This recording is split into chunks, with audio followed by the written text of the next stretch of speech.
السلام علیکم ورحمۃ اللہ وبرکاتہ۔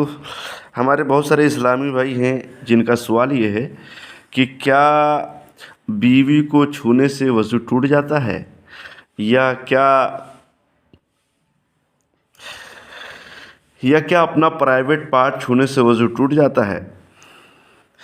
دیکھیے، حدیث پاک میں صراحت کے ساتھ موجود ہے کہ حل ہوا الا بضعۃ منک، کیا وہ ہے مگر آپ کے جسم کا ایک حصہ۔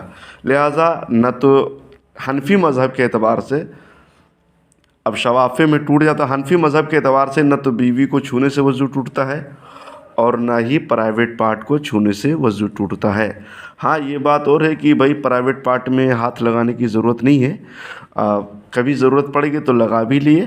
اور یہ جو وضو ٹوٹنے کا مسئلہ بھی ہے پرائیویٹ پارٹ چھونے سے، جو امام شافعی علیہ رحمہ کے نزدیک وہ بغیر کپڑا کے حائل ہوئے ہیں، اگر کپڑا حائل ہے تو چھونے سے ان کے نزدیک بھی وضو نہیں ٹوٹے گا، یعنی کہ اتنا موٹا کپڑا ہے کہ حرارت محسوس نہیں ہو رہی تو وضو نہیں ٹوٹے گا۔ خیر، ہمارے حنفی مذہب میں نہ تو بیوی کو چھونے سے یا کسی اجنبی عورت کے چھونے سے یا اپنے پرائیویٹ پارٹ کو چھونے سے وضو نہیں ٹوٹے گا۔ صلو علی الحبیب صلی اللہ علیہ محمد صلی اللہ علیہ وسلم۔